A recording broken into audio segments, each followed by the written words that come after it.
Void. Welcome to my dark, dank void. Ugh. How are we doing? I am Marcus Beer, and you have joined me here on YouTube, Restream, Twitch, whatever else. And we're going to talk about shit and stuff. Hope everybody's good. Folks in the chat room, please say hello. Just want to check, make sure the feeds are looking good. Apparently they are. Am I? Oh, look at that. I am live. There you go. Live on everything and everyone in these chat rooms, and we're good. Okay. Did you have a nice weekend? I had a pretty good weekend. Thank you for asking. In the rare, sportified, quality sporting weekend for me, which is always a good thing. I know I talk about my sports and everybody else is like, nah. But my boys Wales went to Italy and and won comfortably 48-7, which means we are up against the French this weekend for the Full Monty, the Grand Slam, which is good. I think France might have a bit too much for us, especially at their home ground, but you never know. But anyway, team has done really well this season. And then, of course, my beloved Liverpool won at Wolves yesterday. Monday, yeah. God, what day is it? Jesus. I just said Happy Tuesday, and I totally forgot about what day it was. So, yes, we went to Wolves, and we won. Diogo Jota, our signing from Wolves, ironically, back from injury. Lovely little goal. Game was a little bit concerning towards the end there because the Wolves goalkeeper Rui Patricio suffered a nasty head injury, and that always takes the shine off things. Hopefully he's okay. I think he's doing well. But yes, I had a good sporting weekend, which is good. When my sports teams do well, I'm happy. And of course, my boy Swansea City, my hometown club in the footy, going quite well as well. Hello, General Cox. Hi, RPG. Yes, always straight to the footy. Come on, footy, rugby. It's my connection with the UK. It's my connection with home. And, before I start the topics that I've listed in the show, let's talk about that. When I first moved to the States back in late 1999, you couldn't get live Premier League. You couldn't get rugby, period. I remember getting excited in early 2000, finding a channel that was showing a Liverpool Premier League game from about 3 weeks previous. That's how bad it was. But now it's actually worked. It's incredible how things have changed. And I will give a lot of credit to that, to NBC Sports in particular here in the US, because they had their NBC Sports Network, which they're about to shut down. Because they've gone to Peacock, which is their streaming thing. But they brought the Premier League, they bought the rights to the Premier League, and they've been showing 2, 3, 4 games a weekend for the longest time. They built a really good commentary team, and everything about it is just slick, professional, but also intensely British. They have British hosts on the whole, mostly. They have British analysts on the whole, mostly. They've started to change that up this season in particular when Rebecca Lowe has been able to do it for whatever reason. She's the main host, and she's fantastic. And then they brought in the former USA and Everton goalkeeper every now and again as an analyst. And he does a good job, but the beauty of the Premier League and the Premier League coverage has always been, for me, that they've had the Brits doing it, which is the way it should be. It's probably the equivalent of having me commentate on the Super Bowl, or somebody with my accent commentate on the Super Bowl. It's just not right. American sports, American accents. British sports, British accents. For the longest time, I couldn't get any sports. And now it's changed exponentially. Again, a couple of years ago, NBC started offering a Six Nations pass where you could pay $50 to watch all the Six Nations games. And that was good. And then the Rugby World Cup came along, and they were offering another $50 for that. And it's like, okay, so I'm paying 60 for the footy, 50 for the rugby, 50 for the rugby. Okay. A bit much. And then, of course, they went and did Peacock. All praise Peacock, which is their, like I said, their streaming service. Shitty ass name. I mean, it's basically to do with their logo that looks like a peacock's plumes or something. But I gotta say, I mean, I now pay $9.99 a month for the ad-free version. All the TV shows, whatever movies they drop on. It's NBC, so it's got Universal stuff as well. And then it's got the sports. And I actually have better access here in the US to sports, British sports, than people do back home. And we'll talk about the footy. Every freaking game is on there. Every freaking game, every weekend is on Peacock. So I can actually, and look, again, I sound like a shill sponsored by Peacock. I'm not. If they want to sponsor me and give me a free subscription, save me $120 a year, sorted. So they have that. Not only they have that, and like I said, all the games, they also have the rugby, the Six Nations, and all the games live. Whereas the games initially were on tape delay. So I get up in the morning, it's like, oh, did Wales win? Did Wales lose? Or, you know, and then I'll watch a game an hour later, or I pay for it live. And it's like, cha-ching. Now, all live. Fantastic. And then on top of that, I subscribe to the CBS app, which is now Paramount Plus. Horrible app, by the way. Horrible app itself. Content's great. App is disgusting. Take a few lessons to look at everybody else's apps and see what you could do better. But now I get the Champions League, which is fantastic. All the Champions League games, whichever one I want to watch, I can watch them all live. This is great. I can have one on my iPad. I can have one on my TV, one on my computer. Marvelous. And then on top of that, as a bonus, I can actually get the regional rugby. So I can watch my club team, Llanelli Scarlets, or the Scarlets as they just called now because they're more of a region. But I can watch their games as well as Swansea's and Cardiff's and everything like that. So it's funny. I talk to my dad every week about the sports. It's our tradition. And I'll tell him that I saw a game. He's like, oh, we didn't get that here. I mean, the game is happening not 20 miles away from his house. Not on, and obviously not nobody in attendance because of a pandemic, and it's not live on live TV. Whereas I can pick that one, or that one. No, it's bizarre. It's gone from one end to the other, which is why I'll never leave this bloody country. Why would I go back to the UK now when I can get all my quality chocolate treats and foods and Walker's crisps and everything sent to me? Thank you. Thank you, Amazon and all of British cornershop.com. And I get all my sports. And then there's BritBox where I get a lot of my TV shows, even Hulu. Tangent again, there's a show that came out last year with Michael Sheen and David Tennant called Staged. So my American viewers, if you're watching this, look it up on Hulu.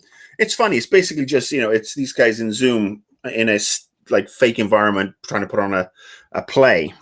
It was really, really funny. Laughed my ass off.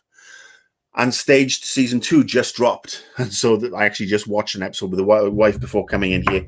Love Michael Sheen, as I've said before. I met him and got to know him a long time ago when I was a teenager. And obviously David Tennant, Doctor Who. So yes, if you haven't checked out Stage and you have Hulu, watch season 1, then watch season 2. Also, if you like them in the Neil Gaiman Amazon series where they played the angel and an angel and a devil. Can't remember what it's called now. Brain. But yes, it's really bizarre. Why would I go back to the UK other than a vacation when I can get all the entertainment I want here, and I can get the chocolates here, and I don't have to deal with the Tory government? I do miss the NHS though. Oh, so much love for anybody and everybody involved in the NHS. Seriously. Okay, so let me just jump into the chat room because people are going, hi Daft Gear, hello Stage Select. Yes, having Fabinho back to the Liverpool game, Fabinho in midfield, big difference. Oh, midfield saying that against Wolves, big shit. Gini Wijnaldum off game, Thiago off game. Alex Oxlade-Chamberlain and Abby Keita came on and made a difference, as did James Milner. So maybe it's time to rest Genie in particular. He's a little bit tired. I hope he stays at the club. I really do. He's a fantastic player. Anyway, all right, back to the chat room. The kickoff times, yes, the kickoff times can be a bit, a lunchtime game for you guys. I draw the line at that. I won't fucking get out of bed for a lunchtime game with you guys because that's 4 a.m. in the morning. That's when I'll set the DVR and I will get up, not check anything, and turn it on. But any other time, I'll watch it. Hello, Slade. Hello, Tea Time and Biscuits. Welcome. Thank you. Good to see you. Let me see. Good Omens. That's right, RPG. Good job. Yes, Good Omens was brilliant. So, yeah, if you like Good Omens, watch Staged. It's so funny. Let me see. Curtis Jones. His time will come. I think horses for courses with Curtis Jones because we have Hendo back soon, hopefully, as well. So, anyway, what am I going to talk about today? Good question.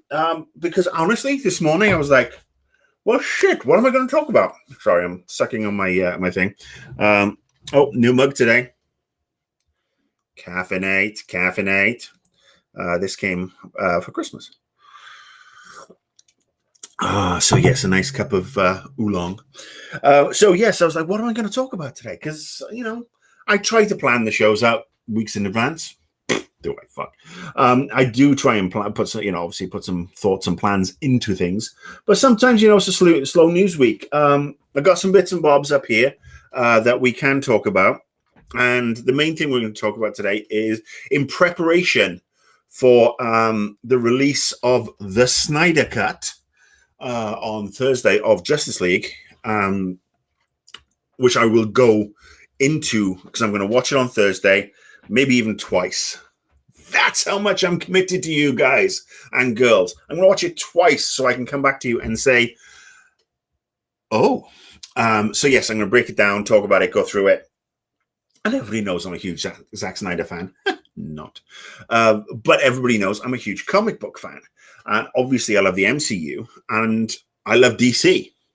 Not so much the DCU or DCEU. But I'm going to talk about that in a little bit. So before I get to that, what am I going to talk about?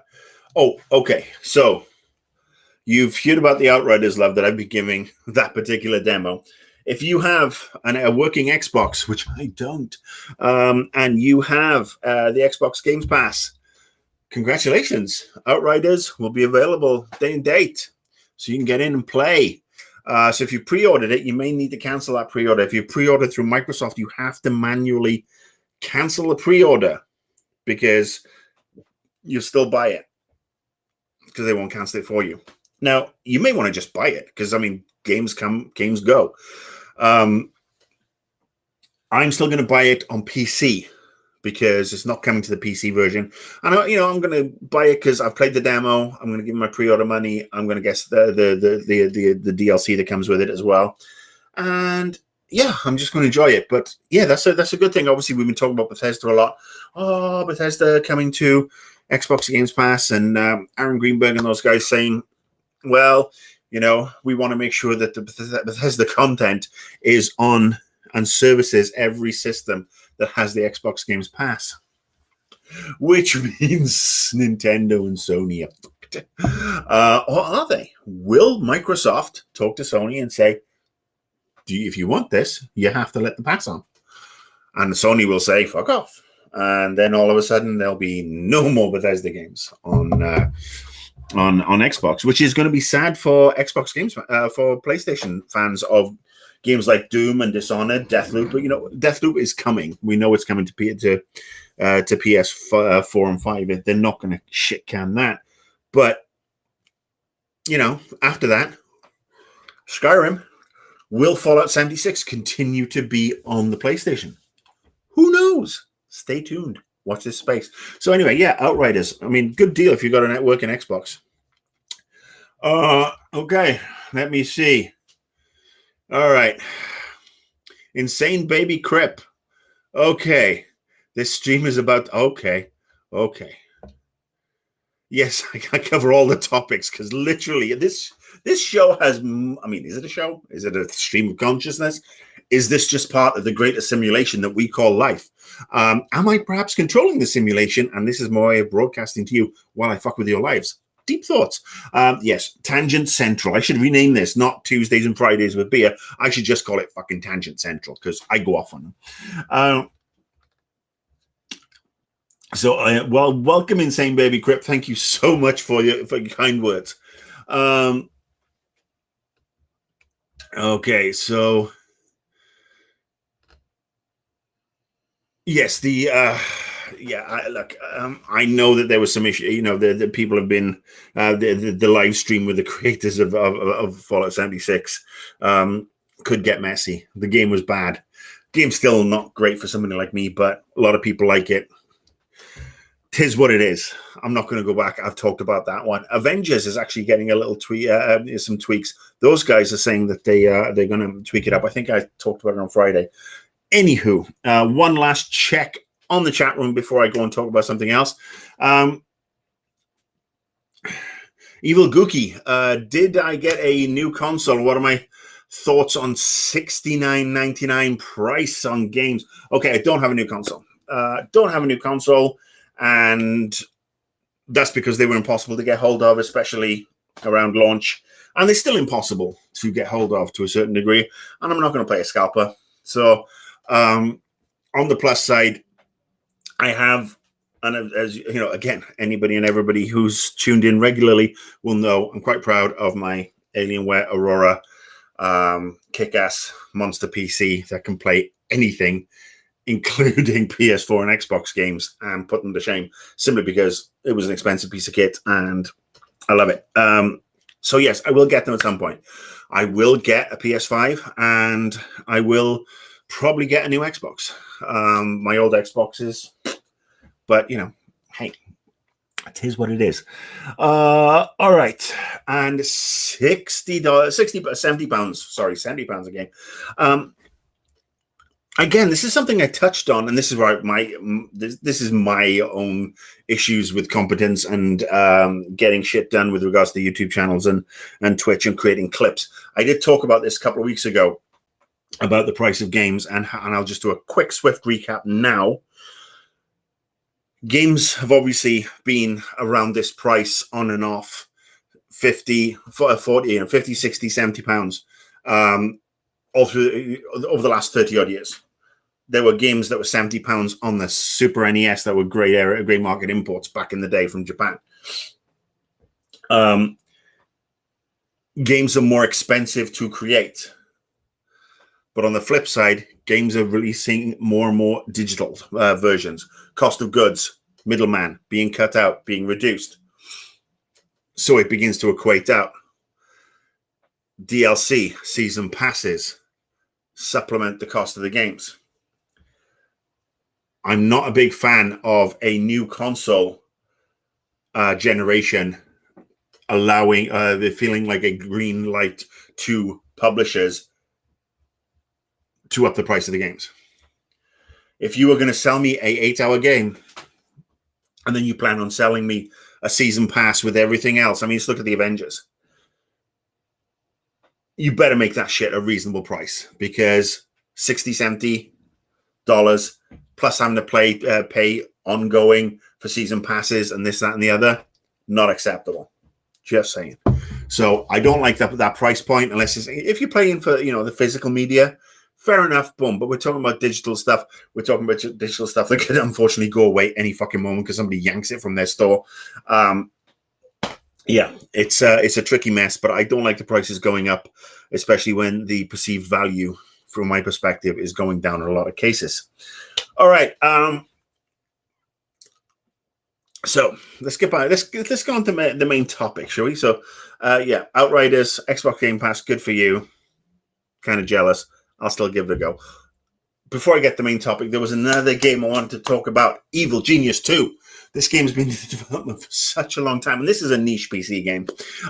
It's a niche PC game, but it talks to me because, one, I was at Vivendi just after they published Evil Genius 1. So this game came out in 2004. So there you go, 17 years ago. Now, Rebellion have the rights to it, and they've been talking about this sequel for a while, and I've seen bits and bobs, and it looks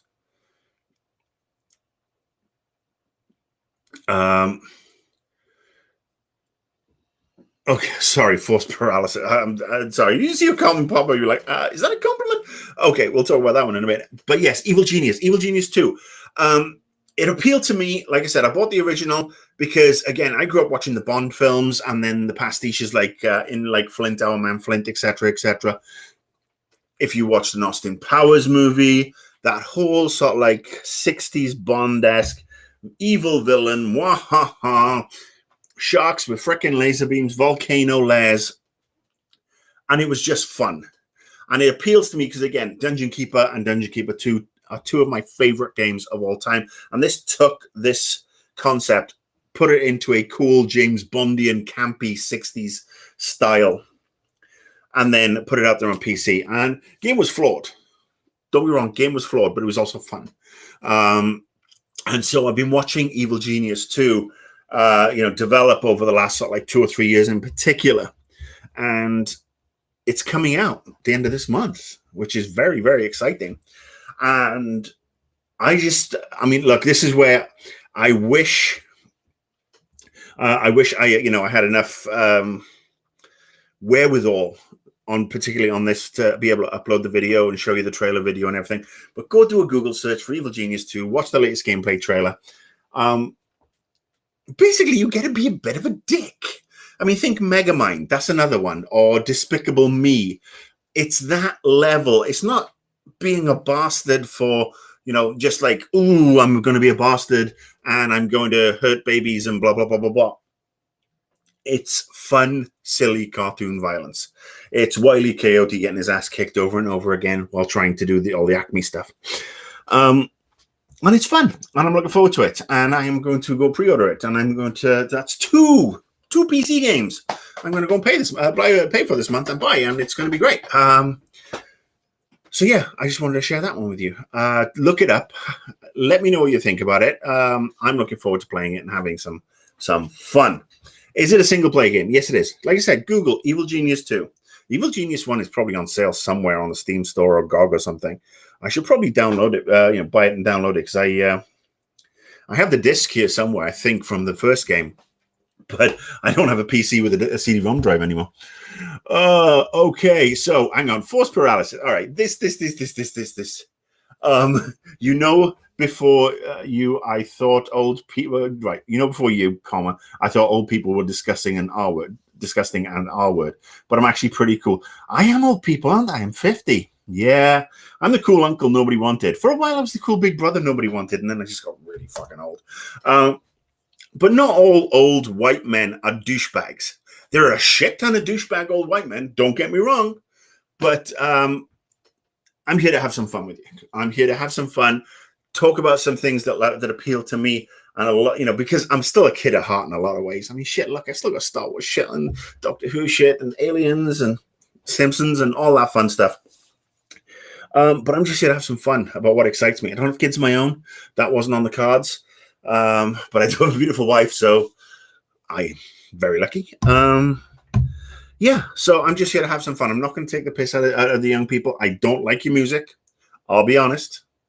I have no idea. I mean, somebody said to me that WAP won a Grammy or something, and I thought, about time. Wireless Access Protocols really they just never got the kudos it deserved in the mid 2000s, because that's what I thought WAP was, not what those ladies say. And look, good luck to you. It's fine. My parents hated the music I listened to.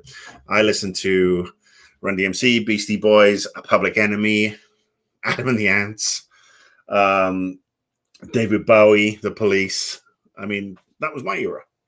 And then in the 90s, I listened to a lot of crap too, because I was going out to nightclubs, getting drunk, and having a shit ton of fun and dancing the night away.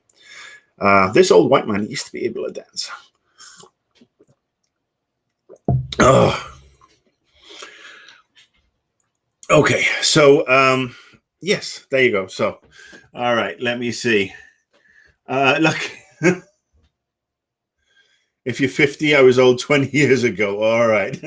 Well, I mean, how old are you, Force Paralysis? You have to share with the group how old you are, unless you're one of my nephews. I want to tell your mother about you. Okay. Let me see. All right, there's more. There's new messages. Hang on, I'm just scrolling. Hey, replay. Yes, stage select. Jam Master J. Oh, anyway. Okay, I don't have a nephew called Connor. There you go. Unless it's John Connor and this is Terminator. Ooh. Yep, Prince Marky D is another one. While we're on the RIP tip, Yaphet Kotto, an amazing actor who was going back to the Bond films. He was Katanga, the bad guy in Live and Let Die, which was one of Roger Moore's films. He was also in The Running Man with Arnold Schwarzenegger. And then he was in a bunch of TV series. I mean, he's been a very storied actor. He passed away today, aged 81, which makes you think. I mean, I'm on that side. I mean, I'm at the stage where even a decent life expectancy means that I'm on the downward slope, which is really interesting to think about from time to time. So Daft Gear, Paramount Plus. Paramount Plus is just CBS All Access rebranded. That's all it is. And if you have Apple TV, you can get Showtime and Paramount Plus for $9.99 for both of them. Bargain. Alien, Yaphet Kotto. Yes. What's my thoughts on Playboy Carti? What? I did. Sorry, the young person's music. Sorry. Old.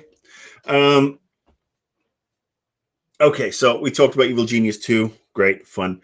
Let's talk about the big thing I want to talk about this week, and that is in preparation for Zack Snyder's masterpiece or turd in a bucket, who knows, Justice League, the Snyder Cut. It's dropping on Thursday. As I said, I will be watching it because, I'm a big DC fan, and I think there are certain aspects of that movie and that universe are really strong, in particular the cast. I really like old Batman Batfleck. Henry Cavill's a good Superman. Wonder Woman, Gal Gadot. They've got a strong cast there. We have issues with how things have been implemented, the stories, etc., etc. But and look, this is the biggest issue. Zack Snyder thinks he's got and I saw this quote a couple of days ago. Zack Snyder thinks his DC Universe concept can't have fun in it. It's serious people saying serious things when it's not. It's a bunch of people in fucking spandex with fantastical powers. Oh, sorry, that was my throat lozenge. Fantastical powers. Aliens, Amazons, speed freaks, fishmen, cyborgs. And yes, you can have some serious stuff. But if you don't balance it with some levity, the serious just becomes depressing. The seriousness loses its impact. And this is what Marvel does really, really well. Marvel is bright, cheerful, chirpy on the whole. They have characters that are in serious situations, but also have the quippy. Robert Downey Jr., great exponent of that over the years. And his levity made the serious situations all the more impactful. And again, we all know at the end of the day, it's superheroes, blah, blah, blah. It is mythology. I mean, it is, Shakespeare, Dickens, whatever you want to call it, for the modern era. And anybody who poo-poos on that, really slow your roll, because when Shakespeare and Dickens had their stuff come out, they weren't exactly universally praised from the get-go. But at least they knew how to balance pathos, comedy, seriousness in all their stuff. And this is what the DC Universe doesn't do. Not in the cinematic era or the cinematic section. Let's talk about the Arrowverse, the Berlanti-verse, if you will, because the CW has a. Oh, sorry again. Sorry for the crunching. The CW has Green Arrow, or had Green Arrow, Black Lightning, The Flash, Supergirl, recently cancelled, Legends of Tomorrow, and the newest Superman and Lois. Now, these shows, no stars in them at all. Interesting, unique takes on initially lesser characters such as Green Arrow, Flash, because Flash hadn't really been in anything major other than the cartoons and the comic books. Before that, we know there was the John Wesley Ship series from the 80s, but least said about that, the better. But what they've done very, very well is they've balanced the fun, the family. They've told some good stories. They're almost like soap operas. And they've always performed really, really well. There's been a couple of highs and lows, but they did a version of Crisis on Infinite Earths, or Final Crisis, whichever you want to look at it. They've done crossovers between the different shows, and they've worked really, really well. And I would say that those 5-night crossovers, in a lot of ways, have been way better than anything Zack Snyder's delivered in the Big Boy universe. And DC doesn't seem to be learning its lesson. I mean, we'll see what the Batman does when it comes out later on this year, assuming nobody gets COVID again. Robert Pattinson, naughty boy. But it's just, I mean, it was something Marvel was guilty of, because when Marvel Studios started off, they had this grand plan, phase 1, 2, 3, 4, and it's like, oh, TV's an afterthought. Agents of S.H.I.E.L.D., they've got Coulson, we'll toss them Lady Sif or the occasional cameo or whatever, and it'll kind of plug in, and then we'll just forget they ever existed. The Netflix ones, Daredevil, Punisher, Jessica Jones, and The Defenders. We won't talk about Iron Fist. They were never the MCU canon, unfortunately. Now they might be, because we know Charlie Cox has just filmed some stuff for the new Spider-Man movie. But what Marvel does is it learns from its mistakes. Marvel's TV output in the superhero world was atrocious for the longest time, with the exception of the occasional cartoon like X-Men in the 90s. Again, best theme tune ever. We discussed this before. Batwoman, I apologize, I forgot about talking about Batwoman. We'll get to that one as well. But yeah, what they were doing was it was fragmented. It was all over the shop. Now, Marvel Studios has pulled everything together, and we're starting to see the benefits of that with WandaVision. Falcon and the Winter Soldier, that breaks this week too. So I'll be watching that. Actually, there will be 2 things for me to talk about on Friday. Whoa, oh, happy days. And I'm sure I'll like one more than the other. But yeah, they're starting to learn. They're starting to pull the strings together. So we have the cinematic universe, but it plugs in, or the TV can plug into it. And this is what it should have been all about from the get-go, but they're learning. I'm sure we will see Daredevil come back, Punisher, etc., and they will start to plug in. We got Loki coming. We've got Secret Invasion, and they're all plugging in. DC, no, they don't want to be copycats. I understand and respect the idea of having individual, a different vision for your universe. But I also am a big fan of, if it ain't broke, don't fix it. Because if somebody's doing something very well with a property that I love, and Doctor Who did this in the sort of like 2005, 6, 7, 8, when we had Doctor Who, Torchwood, and the Sarah Jane Adventures, and they were all meshed together. I mean, obviously on a much more modest scale, because it's the BBC and they don't have a shit ton of money. But they did it. They had this shared universe, which was great. Now, what DC have done is they've said, well, we've got the Arrowverse, and a subset of the Arrowverse is there's going to be Supergirl, and she's off here, and then she'll turn up occasionally. And then there's Batwoman, and now we've got Superman and Lois, and we've got Black Lightning. And they're not all in the same freaking universe. And I understand moving, you start off with Arrow, you're taking a gamble, you want to see how it goes. But when you brought Flash in, and Arrow and Flash crossed over. Good success. We started bringing the Legends of Tomorrow. And then Black Lightning, came in, and Supergirl. But to start then they started annexing again. It's like Supergirl was not from the same dimension, and then Superman was but wasn't, and then we've got the movies, and we've had the Nolan version of Batman, which his 3 movies, great trilogy. Last one a little bit, but again, they treated it, that was more like a real world version of a Batman as best you can get before superpowers got involved. But then the success of Avengers, we had to get the superpowers involved. And then we started again Aquaman and Superman and so on. They've needed to just stop annexing everything off. We've got Justice League with the Batman being Affleck. We've got The Batman with Robert Pattinson coming. We've got the Flash movie with, what I understand, at least we got Michael Keaton in that one, along with Ben Affleck, which is going to be really bizarre. It's going to be Infinite Crisis or whatever.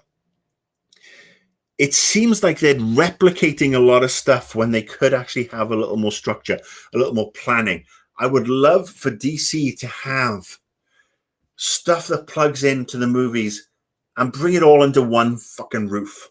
And yes, you're not going to get your big, you're not going to get, say,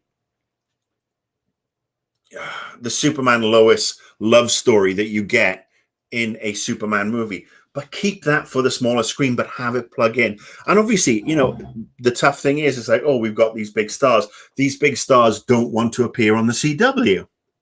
Well, this is, again, where Warner Brothers is missing a trick, because Warner Brothers has HBO Max, much like Disney has Disney Plus.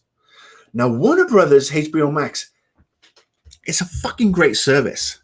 It's expensive, but it has HBO. It has Cinemax. It has all the WB stuff on it. Oh, yeah, the WB movies. It started to bring on things like Doom Patrol and Titans. And it will become the one-stop shop for all the Warner Brothers properties. There needs to be the DC Universe stuff taken off the CW and moved into HBO Max, as far as I'm concerned. They need to complement each other, much like Disney Plus and the Marvel Cinematic Universe complement each other with WandaVision, Loki, and Falcon and the Winter Soldier moving forward. And it just boggles my mind that people at DC, Warner Brothers, whatever, are so stuck in this world of we have to rely on the terrestrial TV. Terrestrial TV is a thing of the past. Even I'm an old person. Even I know this. The future is streaming. You get more eyes with a subscription than a subscription internet-based thing, because everybody has smart TVs now, than you do with regular TVs. That's just it. End of story. More and more people have internet access, and solid internet access. So we're getting, and I can see this is all going off in the chat room, and I'm gonna get through that, all that in a minute. But wouldn't it be great if we had, instead of looking forward to the fucking Snyder Cut of an atrocious movie that is the third part of 3 atrocious movies with a few high points. Like I said, the casting has been great. I would love to sort of seen more of Jor-El with what's his name, the guy from Down Under, the Beautiful Mind, Gladiator, Russell Crowe. This is what happens when you get old. That version of Krypton would have been really great, as opposed to Krypton being annexed off onto Sci-Fi. Fucking stupid. But yeah, how about that for a sales thing? How about that for basically an incentive to subscribe to HBO Max, because you are going to get stuff like the equivalents of Loki and WandaVision, etc., but in the DCU. And so we're not hamstrung with the Berlanti versions that, like I said, do a lot of things right, but are hamstrung by you have to have the budget to be on the CW, and you're going to have the ad breaks, and you have to worry about the censors. Fuck that. We don't need that. If Titans is showing us anything, we can have violence, and we can have swears, and we can have darker stuff with humor, more lifelike, more interesting, more varied stuff. And Titans on HBO Max shows that, and that came from obviously the DC app, DC Unlimited, I think it was called for the longest time. Yeah, so that's just the way I feel about it. I'm just disappointed. I would love to see DC get the success that its characters deserve and its writers deserve, because they have some really good shit. They really do. Their games have been pretty damn good. I can't wait to see Suicide Squad when that finally comes out. Obviously, Arkham Asylum was great. Yeah, I mean, and in fact, Warner Brothers has this advantage over Disney with regards to creating a true, and I apologize for this buzzword, transmedia experience, because Warner Brothers owns Warner Brothers Games. So you've got HBO Max, which is a powerful streaming tool, subscription-based, generating revenue. You have all the movies of licenses you already own. Great.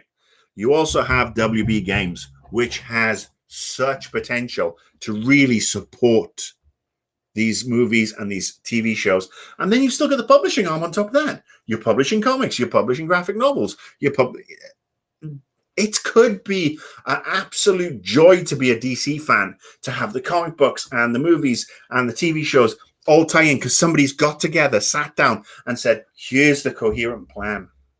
And I'm sure it's really, really tricky to put together a coherent plan when you've got so many subdivisions all at play, petty fiefdoms, people are having pissing contests. This is why you need Kevin Feige cloned. We need Kevin Feige. Everybody needs, every single big entertainment franchise needs a Kevin Feige. Because Kathleen Kennedy tried it with Star Wars, with the exception of Mando. Hasn't really worked so far. I know some of you will talk about the Star Wars Rebels and the Clone Wars and the animated series. I'm not a big fan of those. I am not really up on them, but a lot of people really like them. Great. Again, that's another layer of transmedia that plugs in to what Disney is doing with Star Wars, and hopefully with Marvel. But DC can also do that. They've got a kick-ass animation on. So, and it's something that's not going to happen overnight, but with enough forethought and enough funding, you could actually turn around and say that in 4 years' time, well, guess what? Phase 3 or phase 2 of the DC cinematic universe is going to launch. And in the build-up to that particular launch of that particular movie, whether it's a new reinvigorated Justice League or whatever, we're going to have these two series run concurrently on HBO Max. And the game is coming. The game is multi-platform. The game is multiplayer. We're going beyond just a Fortnite tie-in. That'd be great. And then you can have the comic books, graphic novels, books, audiobooks, whatever you want as well. That'd be great. Oh, damn, I'm tired of sorting out everybody else's problems. People should just hire me to do shit. All right, let's see. I am going to go back to... okay, I am going to go back to the chat room. So I'm scrolling some up to about 20 minutes ago, because obviously I went off on a rant. So bear with me. Let me see. Okay, so Force Prowse, you're 28, you're 22. I really don't have a 22-year-old nephew, so there you go. But lovely to meet you. Thank you for joining. I really appreciate it. Let me see. I am growing to the age of 215. Yeah, right. If I make it to 60, it'll be a fucking miracle. Roger Moore was a good Bond. He was a good Bond for the time. He was a good Bond for the time. Each of the Bonds really, to me, sum up the era, the decade, if you will. Connery was 60s. Moore was 70s. We had Timothy Dalton, all too short, in the 80s, really. Brosnan in the 90s. And then Daniel Craig, most recently, who's been going for almost 15 years now. And they each are great little time capsules. Another topic for another day, time capsules and entertainment. Because, look, a lot of the stuff is wildly inappropriate now. But for the time, it's an interesting time capsule on what was entertaining. Let me see. B or A on a girl, my interpretation book. Hang on. Well, sorry, forced paralysis. I don't get that question. Please, could you, if you want to rephrase it or give me a little more, perhaps I missed it. Let me see. Batfleck got shafted. Yes, he never got a Batfleck movie. He's got the jaw. He does a great older Batman. Stargirl, yes, I've started watching the first couple of episodes of that, and actually, I did start watching Superman and let me get back to this because that was the thing. I watched Superman and Lois. I started watching that. Downloaded the CW app. This is why also this shit belongs on a streaming service where you can pay that little bit extra not to have ads, because for a show that is basically about 40 minutes long, 7 ad breaks, 20 minutes of fucking ads. Fuck that. Come on. I am old, but I got a little, I've worked hard my entire life. I've got a little bit of budget to put towards not seeing another fucking ad without, if I can get away with it. And no, I don't want to watch the same Apple ad 30 times over in the space of an hour, because you guys are just like, oh, we're going to give it away for free. You're not giving it away for free. You're making me watch fucking ads. I don't want to watch fucking ads. I'm old. I will happily give you $5 a month not to watch ads. Anyway, yes. So going back to that, actually, again, tangents. Going back to that, I liked the first episode. They did some interesting stuff. Certainly wasn't going off where I expected it to. And after that first intro sequence, if you haven't seen it, you should definitely give it a go. But I actually thought it was going off in this direction. Secret Identity, a great book by Kurt Busiek and Stuart Immonen. Look it up if you get the chance. A slightly different take on Superman, but it does show a Superman-esque character married twin girls, actually, not twin boys in this one, and how they handle things. I did have concerns watching that first episode, and I started watching because, again, you guys reminded me, guys and girls, reminded me to watch it. I was worried at one point, and this may play out over the course of the season, that it is a little too teen angsty friendly. Again, this is a downside of being on the CW. And again, this is me being old, but even when I was a kid, last thing I wanted to see was other fucking kids on TV. And the last thing I want to see is the introduction of cutesy kids or cutesy twins in anything that I enjoy. We'll talk about Class. That was another Doctor Who spin-off, but a really bad one. But anytime cutesy kids or angsty teenagers are introduced into something I enjoy as a genre or as an IP, I expect shit to go south really quickly. I mean, anybody who saw Superman Returns and the inclusion of that little super baby kid who would mop it with his little fucking hair and his powers and too fucking cutesy, keep them out, not interested. That's why I won't watch Young Avengers. Not interested in that crap. Nothing against young people. You are the future. We've fucked up the world for you. Apologize for that. Good luck. But I really don't need to see miserable, angsty teenagers. I don't have kids for a reason. But it doesn't look like it's going that way. I mean, obviously, I've got a couple more episodes to catch up as soon as I can actually build up the tolerance to the Warner Brothers app or the CW app and their ad system. But it's a strong start. It's an interesting start. It really is. Let's see how it goes. But again, these are a little more family dramas, which is not necessarily a bad thing. It's just a shame some of the other shows have finished when we could have more of a rolling synergy. So yes. All right, let me go back to the hang on. All right. Boom. Stage select. Yeah, look, he works in the film industry in Vancouver, so he or she works in the film industry in Vancouver. Yeah, I mean the Berlanti stuff has really improved. It's done a lot. Don't get me wrong, and I'm a big fan of the Flash in particular. Arrow, was a bit too much going back and forth that bloody island for the first couple of years. But again, evolved. Batwoman, I watched the first 2 episodes of the first season. Wasn't for me. Nothing against the protagonist, nothing against the cast, but it just wasn't for me because there's a lot of other options. So, and again, not mad at it, just not for me. Let me see. Let me scroll down. I'd like to see a full-on proper Lobo HBO Max. That would be awesome. Pastiches everywhere. Yeah. Scrolling.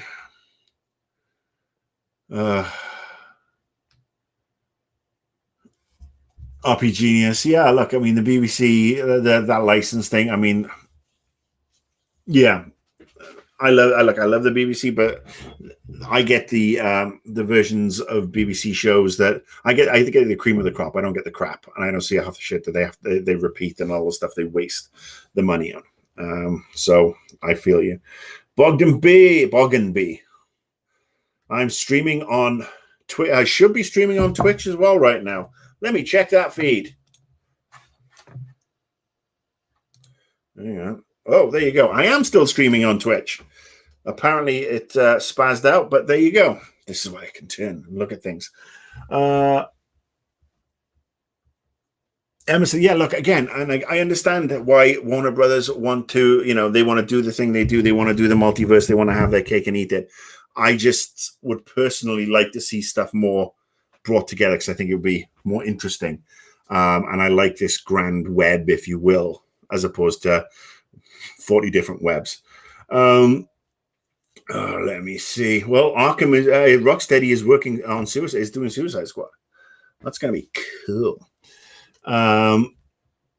Lazenby, bless him, nice guy. Great film actually, but not so much down to him. All right, I'm scrolling. I've never seen Riverdale. Sorry. It's funny because Riverdale to me is not the Archie comics. Jughead and all this sort of stuff. It's really bizarre to me. I never watched Vampire Diaries anyway, or either of those ones, or Sabrina reboots. Or I watched Smallville when that first came out. And look, I watched Lois and Clark: The New Adventures of Superman in the 90s when that aired, and that unfortunately is forever crippled by Dean Cain turning out to be a fucking douche nozzle.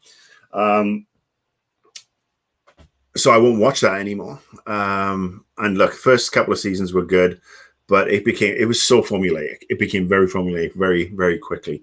And that's, at least the Berlanti stuff is not formulaic. They have a lot of good stuff going on. I just like to see a little more stuff. And look, you can do I'm going to finish this whole thing off with one thought. You can do serious and do it really well in a comic book movie. And if you want to see serious done well in a comic book movie, watch Logan.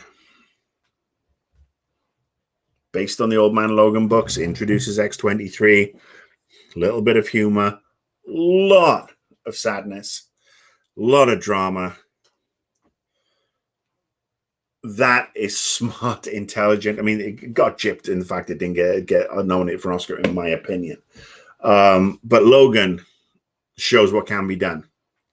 Unfortunately, Zack Snyder is not anywhere near that level. Perhaps he wants to be. A guy who's, shown disdain for Superman and Batman and what they do, or what they are. But, yeah. Anyway, tune in on Friday for me talking about Falcon and Winter Soldier and Justice.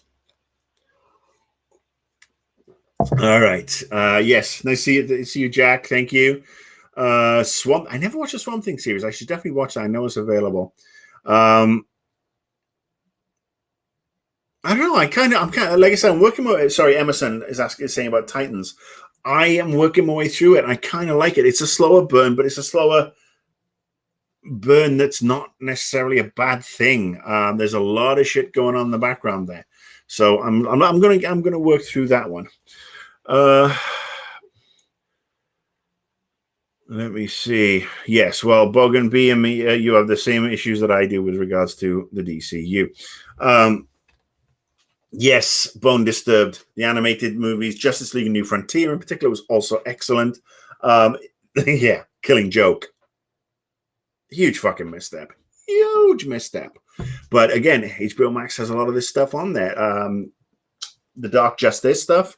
There's some Constantine, Deadshot, the Harley Quinn series. It's kind of amusing. Surprised me how much it amused me, and I liked it. Katie Cuoco is Harley Quinn in that one, and then you've got Batman versus Harley Quinn with Melissa Rauch from The Big Bang Theory as Harley Quinn. She's also a great one, and again, they're really quite. And like I said before, I'm looking forward to Suicide Squad, The Suicide Squad, James Gunn. R-rated, coming later on this year. It's going to be very, very exciting. Let me see.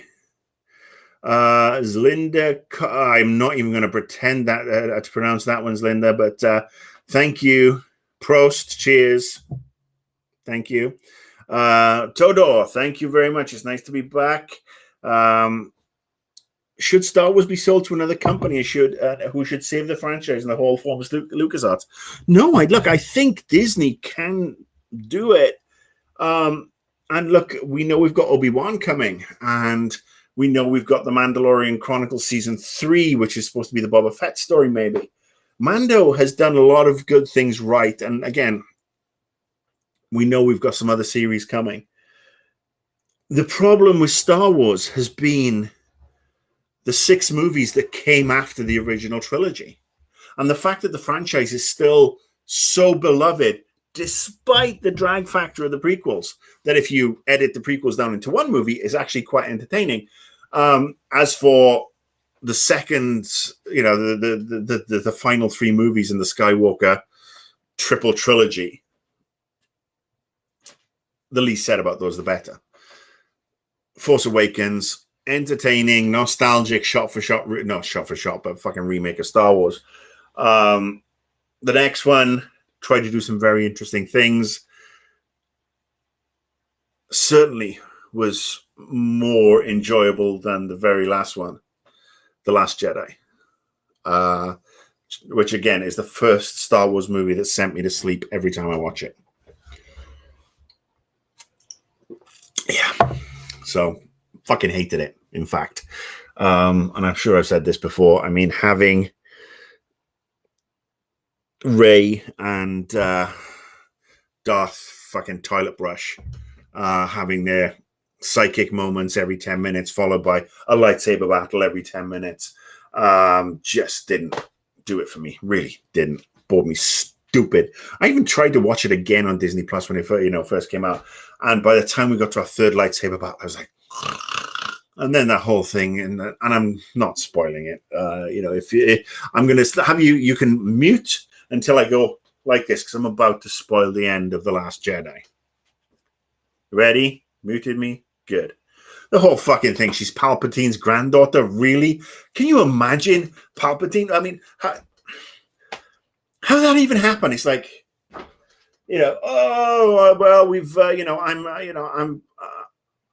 I'm Emperor Palpatine. I'm also Darth Sidious. I look like, somebody left a prune out in the sun for about a week and a half. But you know what? I'm going to take a bit of a break from building the first and second Death Stars. I'm going to go out and I'm going to go get me some. I'm going to go and knock up the nearest womp rat. I mean, yes, it was probably cloned, sterile, embryos, blah, blah, blah. But can you imagine? Can you imagine that? Yeah, baby. Yeah, sit on my lightsaber. So, yeah. Oh, I left a funny taste in my mouth. Oh, Rise of Skywalker. Sorry, Rise of Skywalker. Last Jedi was the second one. That's right. That was the, that was the Rian Johnson one, which wasn't the bad one. Rise of Skywalker. Should have called the Rise of fucking Palpatine. I mean, again, let's go back to how shit the trailers were, giving away fucking Palpatine from the, from the get-go. But we got to say goodbye to Carrie Fisher. We got to say goodbye to Han Solo and Luke Skywalker. Peter Mayhew was in there for a little while, so we got to say goodbye to him too. But my point being, Star Wars can be saved. Star Wars can be better, and it's already getting better. The extended universe Star Wars stuff is better than the actual big movies. And if we don't get any more big movies for a while, I'm perfectly happy with that. Take Star Wars to the smaller screen because they do it really, really well. And again, maybe Favreau could be their Kevin Feige because he gets it. Favreau and Filoni, Dave Filoni, I think, is the I'm maybe murdering the pronunciation, but they can do stuff. They can do stuff that's fun, has the nods to the fans, has the little sly winks, but also has great storylines, a little bit of variety, doesn't drop into cliche. So, no, Disney will never sell it because it makes too much money, especially now they have the theme parks. And they got it for a fucking bargain. Not as big a bargain as Marvel turned out to be, but there you go. All right. Okay.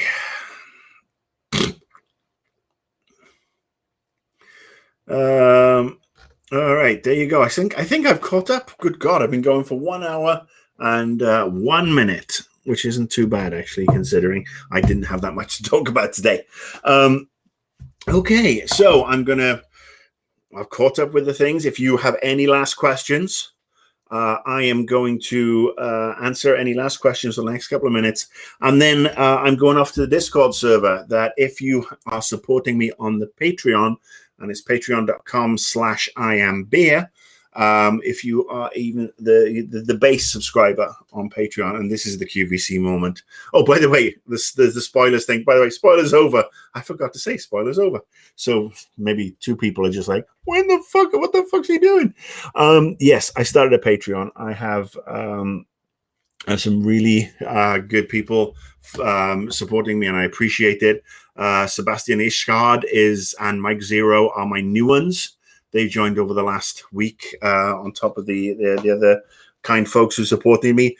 There's 4 tiers. 2 tiers are just the top two. The higher tiers, if you will, are more for comedy value and the idea of my face being on a mug. I find it fucking hysterical. Don't expect anybody to subscribe to that. But tier 1 is $3 a month, and you get access to Discord server. You can come in, talk to people. I check in on it periodically. We can have conversations. I host a little post live stream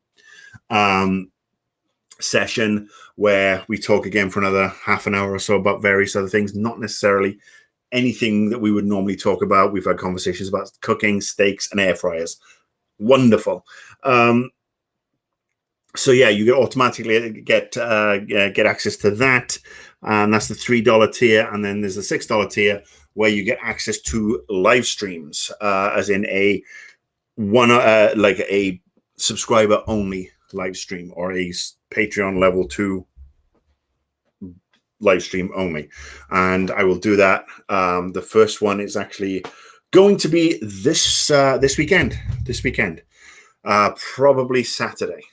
And if you're a $6 subscriber, look for that link. We'll probably do it on the YouTube. I'll lock it all away. You will get access to see it afterwards if you're not able to join in. If you are able to join in, of course, please do, because otherwise it's just going to be me talking to myself. It's going to be small. It's going to be intimate. We can have some fun. Maybe I'll put it on the Discord. Who knows? So yeah, those are the 2 main supportable tiers as far as I'm concerned. One of them, the price of a cup of coffee from Starbucks. The other one, price of a cocktail or a pint of decent beer. Yeah. So if you would like to support, great. If you can't, I understand. Trust me, times are tough for everybody. Just keep on enjoying this if you actually enjoy it. Thank you very much. Let me see. RP Genius has look, again, I understand. It is what it is.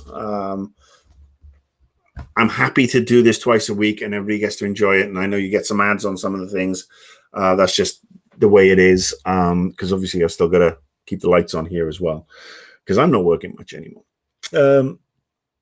Thoughts on the PlayStation Jade Raymond partnership? I think it's too early to be announcing anything when it's been in a yes. Okay. I looked at this today, and I genuinely don't know how to feel about the whole Jade Raymond thing. I've never met her. I'm sure she's a wonderful person. She's obviously contributed and worked on various games over the years. And I'm struggling to find why she keeps on getting funded. And perhaps I'm missing something. And if I am, I apologize. I don't want to be taken out of context. I don't want to be looked at as a misogynist. I am on record as saying that, people fail up in this industry a lot of times. I'm not saying she fails up. I mean, I looked at her, the games that she's worked on, and I'm seeing producer, exec producer, managing director, SVP, group general manager. And I'm just wondering how much of that is her creative vision. And that's where we need to, that's where I need some clarification. If she is, all about this creative vision and she's the driving force behind stuff, and the stuff is successful, because I mean, Far Cry 4, Assassin's Creed Unity, Splinter Cell Blacklist, Assassin's Creed Bloodlines, Star Wars Battlefront 2, those are games that in a lot of ways are really good and have sold a shit ton. So there's obviously a talent there. And so I need to, I would like to know more about what she actually does and how much of the creative input and the drive has been. And again, nothing against her as a woman. I'm always curious with regards to anybody who heads up a studio, what they have. And if she's the driving force behind a lot of this stuff, then she deserves every fucking piece of praise she gets, and she deserves to be supported. Do I think PlayStation have said, oh shit, Microsoft are dominating the cycle? Yeah, this might have been a bit hurried without information, but again, it could have been something that's leaked and they wanted to get ahead of it. Who knows? Be interesting to see what she does. I mean, she's obviously worked, EA, Ubisoft, and EA again. She worked on Metal Gear Solid 4, Guns of the Patriots, and apparently she's doing a Kojima-style game. So it'll be interesting. It really will be interesting. I don't want people to fucking fail in the games industry. I want people to be successful and be rewarded for that. And I want, if she's making a game that fans will love and is entertaining and just great. I wish her and her team all the best. Absolutely. So, yeah. All right. So thank you so much. I am just going to do the usual thing where if you if you have the Twitter, you can follow me at Annoyed Gamer. If you're not watching on the Twitch and do have a Twitch, I am Beer. The YouTube, this is fun. YouTube.com/C/Marcus Beer. And then, of course, back to the Patreon. I am Beer. If you are caught between supporting me on Patreon or tossing a sub my way on Twitch, I would ask that you go to Patreon. That's where you'll get the coolest stuff, and that's where, because of the way Patreon works, it's more of your money comes, to be honest with you, comes to me. That's it. End of story. Whereas on Twitch, things are a little more. So yes, I'm not saying Twitch is a bad thing. I understand they've got to make money. They provide a service, as do YouTube, and that shit's got to be paid for. Not got a problem with it. I just rather give Patreon X amount of cut, and then the other services can take what they're from ads or whatever they want to, however they want to run it. So, Darth Vader. Slade Wilson says Darth Vader versus Doctor Who. Who would win? Oh, Darth Vader. Absolutely. I mean, unless the Doctor could get to his TARDIS and just fucking vamoose. Doctor Who doesn't have superpowers. He has two very compassionate hearts and a serious intellect, and he's almost 2,000 years old. But Vader has a lightsaber and force powers, and the Doctor regenerates and he chops him in half, and as during the regeneration, and boom, he's gone. So yeah, that's a no-brainer. That's a no-brainer.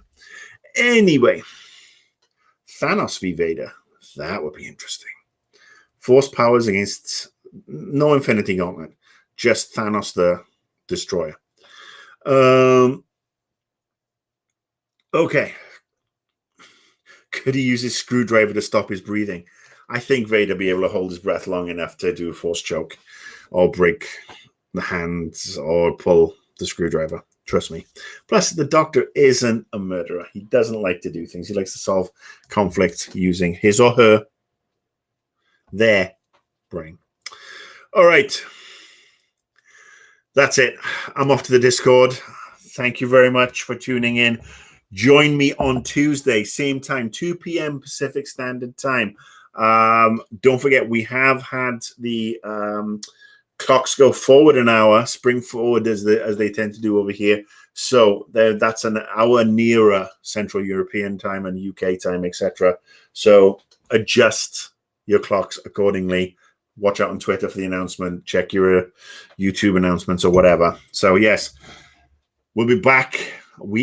I will be back on Friday, where I might just be a hollow wreck of a man after watching the Snyder Cut. Yeah, I'm out. Have a good